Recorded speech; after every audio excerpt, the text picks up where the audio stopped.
principe, je ne devais pas être dans cette salle aujourd'hui. Mais si je suis venu, c'est parce qu'on parle de Kinshasa. La seule province que je connais en République démocratique du Congo comme ville-province. Je commence par remercier notre commission. J'ai eu le temps de lire tous les 258 pages. Un bon français, de moins en moins de coquilles, et je félicite notre commission pour cela. Alors, j'ai été un peu berlué en lisant ces rapports. J'ai beaucoup d'amis dans la commission, en commençant par le Premier ministre lui-même, qui a été notre chef, Raphaël Kiboukame. Lorsqu'il s'agit de la ville de Kinshasa, je pense que nous devons apprendre à se renseigner davantage. Comme ça? OK. Et comme vous l'avez constaté, dans ces recommandations, il n'y a rien de tel. Comment on peut parler? Il n'y a rien de pratique. Comment on peut parler de l'assainissement? On ne nous donne pas la quantité de déchets qui sont produits par la ville au quotidien. On nous parle des routes, on ne nous donne pas les réseaux routiers de la ville de Kinshasa. Ça pose problème. Avec tout le respect que je dois à notre commission, je suis tenté de croire qu'ils se sont contentés de vieux rapports. Parce que dans leur citation, j'ai retrouvé les rapports de 1992, de 2000 et de 2004. Je vous informe que la ville de Kinshasa produit chaque jour 30 000 tonnes de déchets. Et il faut 30 $ pour évacuer une tonne de déchets. Cela équivaudrait à dire que chaque jour, au niveau de la ville de Kinshasa, il faut débourser au moins 900 000 $ si nous voulons une ville qui respire et non qui étouffe. Moi, je pensais que c'est ça le travail que la commission devait faire.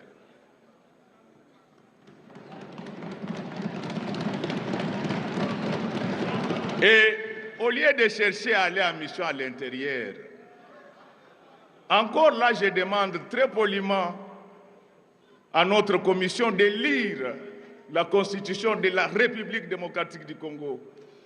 Dans ces pays, nous avons opté pour la décentralisation. Qui dit décentralisation dit séparation des compétences.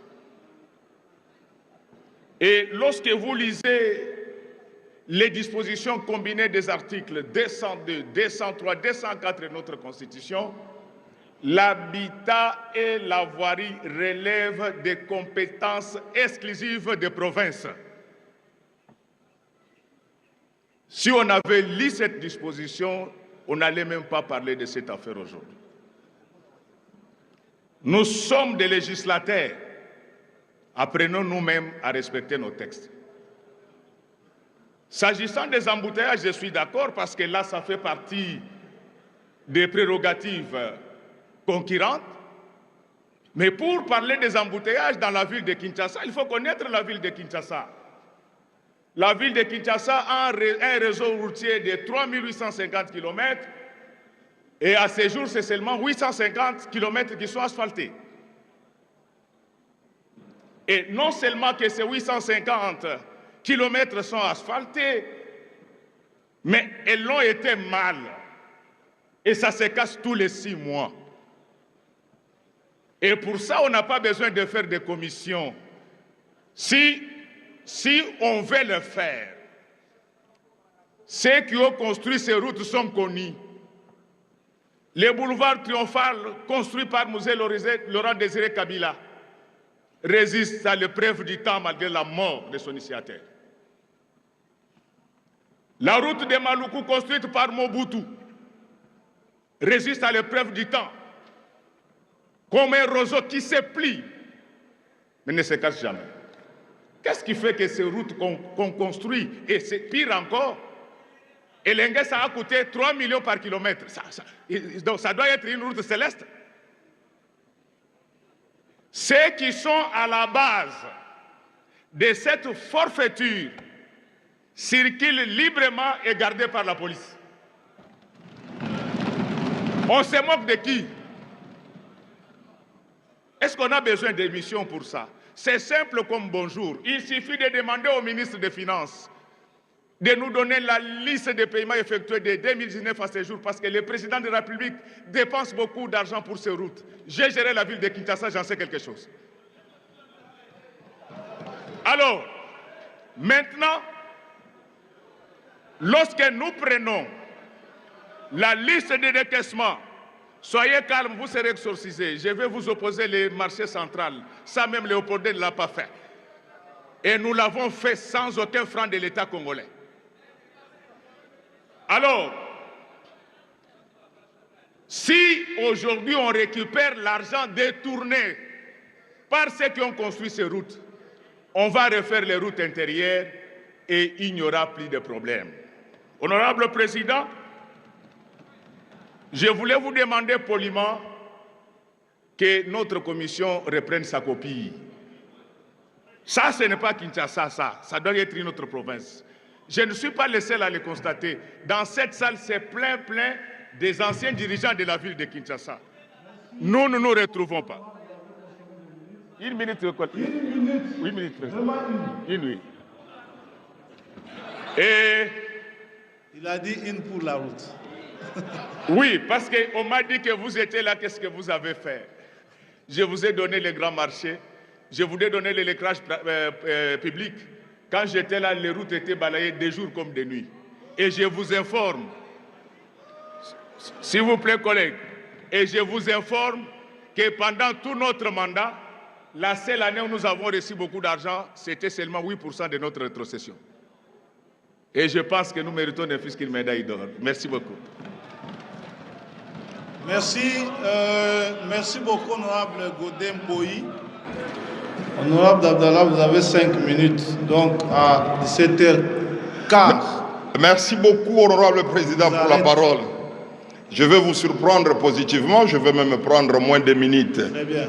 Honorable président, honorable membre du bureau, honorable député, chers collègues, je salue les travaux, les conclusions de notre commission.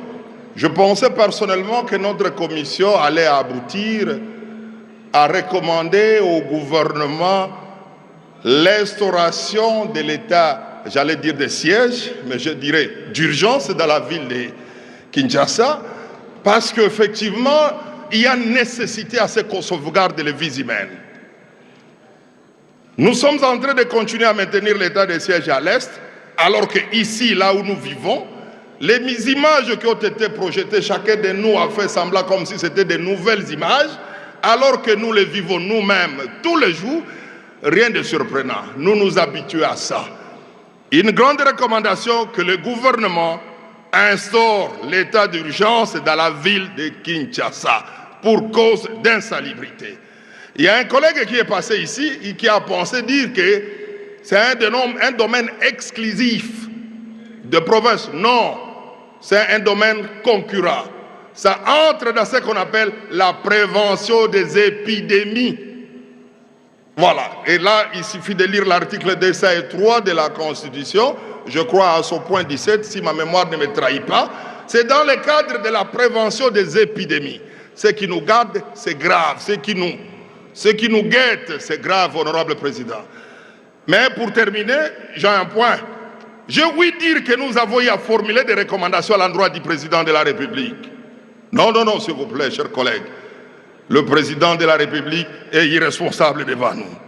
Trouvons un autre mécanisme pour l'atteindre.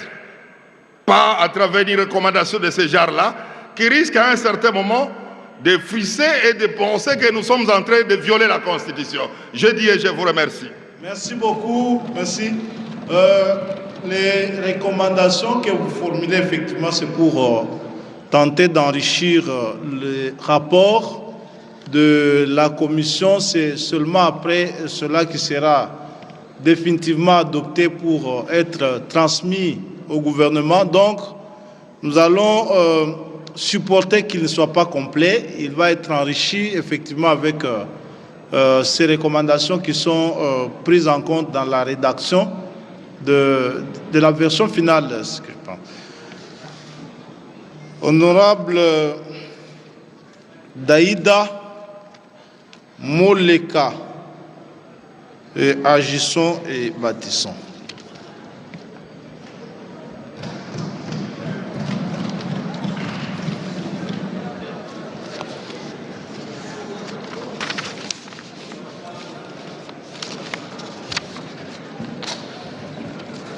Vous avez la parole, honorable, jusqu'à 25 minutes. Merci, honorable président, honorables membres du bureau et bien-aimés collègues.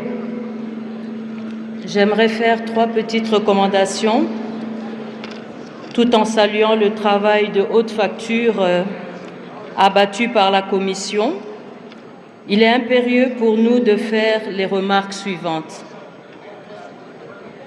Sur le plan de la salubrité, il est important, au-delà de tout ce qu'a dit la Commission, de s'attaquer aux racines de cette question. Il s'agit de la problématique des emballages plastiques. Oui, la ville-province de Kinshasa est en grande partie sale à cause de ces emballages, alors qu'ils sont interdits par décret du Premier ministre numéro 0 en son article 1er. Il faut à l'État une vigilance tous azimuts et une application stricte de la loi. Sur la question des constructions anarchiques, il est important pour le gouvernement de mettre en place une politique d'urbanisation qui tient compte de l'évolution de la population, mais faire aussi des efforts en vue de créer une classe moyenne capable de pouvoir se trouver un logis à un coût acceptable. Et enfin, au sujet des embouteillages, combattre les parkings improvisés par les conducteurs inciviques et veiller au strict respect de la qualité des véhicules qui entrent